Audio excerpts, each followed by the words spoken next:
ओम श्री परमात्मने नमः। भौतिक गुरुओं और शिष्यों में परंपरा से बहुत से धर्म युद्ध होते आए हैं, जिसे समस्त जगत जानता है। एक बार भीष्म पितामह और इनके गुरुदेव भगवान परशुराम में भी युद्ध हो चुका है, किंतु दोनों ही अपने प्रतिज्ञामय धर्म में स्थित थे।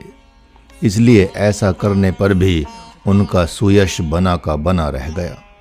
तब तो पितामह भीष्म ने शोक किया ही नहीं। इसका कारण क्या था बताओ। हृदय में ऐसा जानकर शोक संताप त्याग दो, अपनी प्रतिष्ठा मत करो। एक बार जब मर्यादा पुरुषोत्तम भगवान श्री राम को उनके पुत्र लव कुश ने युद्ध की चुनौती दे डाली, तब भली भांति पहचानते हुए कि ये मेरे ही पुत्र हैं, तो भी उन्होंने युद्ध किया। यह बात अलग है कि वाल्मीकि मुनि ने आकर बीच बचाव कर दिया। इस प्रकार मैं चुनौती के साथ कह रहा हूँ कि क्षत्रिय धर्म ऐसा ही है। एक बार उन्हीं अयोध्यापति श्री रामचंद्र ने अपनी प्रतिज्ञा की रक्षा हेतु लक्ष्मण को मृत्युदंड देने के लिए भरी सभा के बीच बुलाकर सभासदों से कहा, मैं अपने हाथों से आज लक्ष्मण का वध करूंगा। ऐसा करने से मुझे थोड़ा भी दोष नहीं लगेगा, अतः आप सब मुझ पर रोष न करें। तब गुरुदेव वशिष्ठ एवं अन्यान्य संतों ने प्रसन्नता पूर्वक कहा, हे रघुनाथ, आप इन्हें त्याग दें, क्योंकि वेद पुराण एवं शास्त्र सभी कहते हैं कि मृत्युदंड और त्याग एक ही समान है। उसी क्षण रघुकुल शिरोमणि श्री रामचंद्र ने उनका परित्याग कर दिया। इस प्रकार अनुज लक्ष्मण का वध अर्थात परित्याग करने पर भी उन्हें पाप नहीं लगा। हे परंतप, ऐसा विचार कर तुम शोक संताप का परित्याग कर दो।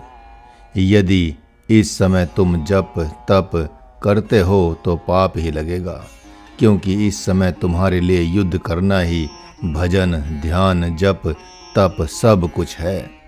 इतने पर भी जब महात्मा अर्जुन का शोक संताप नहीं गया, तब भगवान ने हाथ में व्यंग बाण उठा लिया। महाराज देख रहा है कि भगवान कुपित हो अर्थात नाटक करते हुए कह रहे हैं कि तुम पंडितों की सी बहुत घोषणा कर रहे हो, परंतु मैं तुम्हें पंडित नहीं मानता हूँ, क्योंकि तुम्हारी सारी बातें तो वास्तव में उन्मत्त के जैसी ही हैं। कभी तो मूर्खों के समान प्रलाप करते हो, तो कभी पंडित्य की झड़ी लगा देते हो। अरे तुम पंडित बनो या मूर्ख ही रहो, इस समय दोनों में से किसी एक रास्ते का ही चुनाव करो। जो अपने सद्गुरु के पास बकवास करता है, वह जगत में मूर्ख कहा जाता है। तुम्हें वेदों के रहस्य का कुछ भी ज्ञान नहीं है, परंतु अपने को बहुत बड़ा पंडित मान रहे हो। पंडित तो वही कहलाता है जो परमार्थ अर्थात सत्य को जानता है, अपने एवं पराये को तथा माया और भ्रम को स्पष्ट रूप से पहचानता है, अथवा यदि नहीं जानते तो सब कुछ जानने के लिए सबको त्याग कर वैरागी हो सद्गुरु के पास जाता है। वह जगत में निष्कामता का व्रत लेकर जीवन जीने लगता है तथा गुरु मुनिजन एवं संतों से परम ज्ञानामृत का पान करता रहता है। वह जो जानता है उसे प्रयोग में भी लाता है। उसी को देवता एवं संत यथार्थतः पंडित मानते हैं, किंतु जो अपने को ज्ञानी एवं पंडित समझता है और आपत्ति विपत्ति में हाय माँ हाय बाप भी करता रहता है, उसके समान तो जगत में कोई मूर्ख ही नहीं है। यद्यपि तुम पंडितों जैसा बोल रहे हो, लेकिन वह पंडित नहीं होता जो केवल वेद शास्त्रों को रटकर अपनी जीविका चलाता है, परंतु जब प्राण जाने लगते हैं तो व्याकुल हो उठता है। जो शास्त्र पुराण आदि कुछ नहीं जानता, परंतु दिन रात भगवान के ही स्मरण में लगा रहता है, योग जप तप और उपवास किया करता है तथा भगवान को छोड़कर किसी अन्य की आशा नहीं करता, वह आए हुए सुख को भगवत भक्ति में बाधक समझकर त्याग देता है तथा दुख को भगवान का प्रसाद मानता है। उसी में रहकर वह निर्गुण ब्रह्म की आराधना करता है। किसी का भी आचार विचार जिसके लिए बाधा नहीं बनता, उसी को समस्त शास्त्रों में पंडित कहा गया है।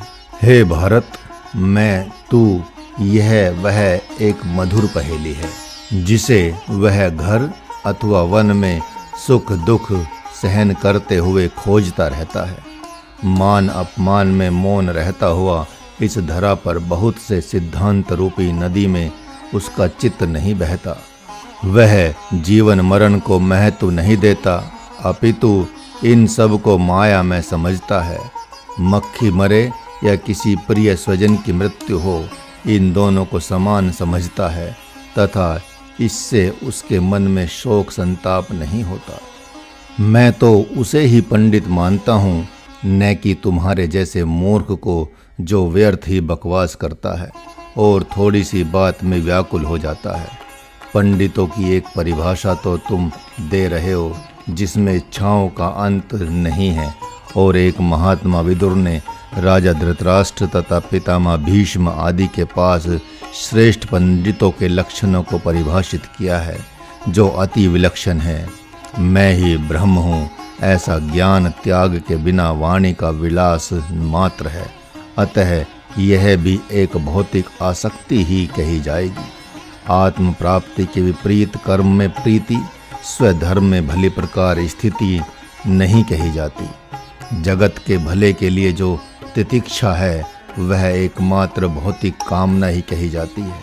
हे भारत, जगत के लोग इन्हें गुण ही मानते हैं, किंतु पुरुषार्थ तत्व को नहीं जानते। वैसे ही जो शुभ कर्मों का सेवन करता है, अशुभ कर्मों का नहीं, तथा श्रद्धालु आस्तिक एवं धार्मिक है, ये सब सद्गुरु सद्गुण जिसको प्रिय लगते हों, वही इस जगत में पंडित कहा जाता है। क्रोध, हर्ष, दर्प, लज्जा, अभिमान की प्रबलता तथा उद्दंडों का स्वामीपना, ये सब निकृष्ट भाव जिसके पुरुषार्थ का नाश नहीं करते, यथार्थ में वही पंडित है। हे प्रिय, उसे सुनो और मन में विचार करो। उसके पास मेरे ही सिद्धांत हैं, इससे अधिक और मैं क्या कहूँ। वह अपने कर्तव्य एवं मंत्रा और पूर्व में किए हुए गुप्त विचारों को इतना गुप्त रखता है कि कोई भी नहीं जानते, अपितु कार्य पूर्ण होने पर ही सभी जानते हैं। वही जगत में पंडित है। सर्दी, गर्मी, भय, अनुराग, संपत्ति या दरिद्रता आदि जिसके कार्य में बाधा उत्पन्न नहीं करते, वही पंडित कहलाता है एवं जगत में अत्यंत शोभायमान होता है। जिसकी लौकिक बुद्धि धर्म का ही अनुसरण करती है, कभी भी लोक मर्यादा के विरुद्ध नहीं चलती। जो विषय भोगों को छोड़कर पुरुषार्थ को धारण करता है, इस जगत में संतों के द्वारा वही पंडित कहा जाता है। जो शक्ति सामर्थ्य के अनुसार बहुत करने की कामना करता है तथा वैसा ही करता है, भय को अंश मात्र भी स्वीकार नहीं करता, तुच्छ समझकर किसी की अवमानना नहीं करता और अपने स्वरूप में अच्छी प्रकार निमग्न रहता है। जो बुद्धिमान पुरुष बहुत काल तक धैर्य पूर्वक दूसरों की बातों को सुनता रहता है, किंतु अति शीघ्र ही मन में बहुत कुछ समझ लेता है, उन्हें निष्काम कर्म करते हुए पुरुषार्थ का परिचय देता है। हे पार्थ, सुनो, इस जगत में वही पंडित कहा जाता है। वह कभी दुर्लभ वस्तु की कामना नहीं करता। जब कोई वस्तु नष्ट हो जाती है तो उसके लिए शोक भी नहीं करता। वह दृढ़ प्रतिज्ञा होकर कार्य को प्रारंभ करता है तथा किसी व्यवधान के कारण उससे डिगता नहीं। लोह स्तंभ की भांति कर्तव्य पथ पर अडिग रहता है। जो श्रेष्ठ कर्म में ही अभिरुचि रखता है और सबके हित का कार्य करता है। हे भारत, आज मैं सत्य कहता हूँ कि वही पंडित है। जो धीर पुरुष व्यर्थ में समय व्यतीत नहीं करता, गंभीर तथा चित्त को वश में रखने वाला होता है तथा उपकार करने वाले में दोष दर्शन नहीं करता, उसे ही समस्त शास्त्र पंडित कहते हैं। वह सम्मान मिलने पर हर्षित नहीं होता और अपमान मिलने पर दुखी नहीं होता। भगवती गंगा के कुंड के समान जिसके चित्त में क्षोभ नहीं होता, वही इस जगत में पंडित के रूप में अत्यंत शोभित होता है। वह संपूर्ण जीवों के यथार्थ मर्म का ज्ञान रखने वाला होता है, सभी कार्यों में कुशल होता है तथा विद्वानों में श्रेष्ठ होता है। वह तर्क विशारद तथा प्रतिभा संपन्न होता है।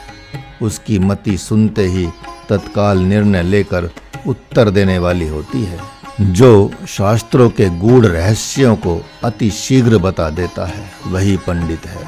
संत जन ऐसा कहते हैं, जिसका ज्ञान श्रेष्ठ बुद्धि का अनुसरण करता है और जिसकी सूक्ष्म बुद्धि श्रेष्ठ ज्ञान को धारण करती है, जिसकी बुद्धि श्रेष्ठ पुरुषों की मर्यादा का उल्लंघन नहीं करती, वही पंडित कहा जाता है, जो अपवाद स्वरूप इस जगत में पाया जाता है। हरि ओम।